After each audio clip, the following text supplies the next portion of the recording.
So nandito tayo sa Binalonan Bypass. Hindi pa siya sementado, kaya ganito yung tsura niya. So first time kong pumunta dito. Let's try. So doon yung sementado. So ngayon andito tayo sa Binalonan Bypass Road.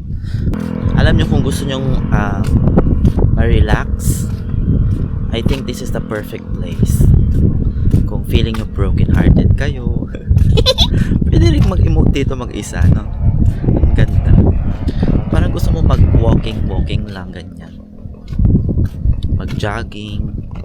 Ganda. Ayan.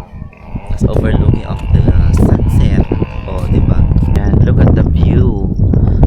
Ganda. Kung gusto mong mag-walk,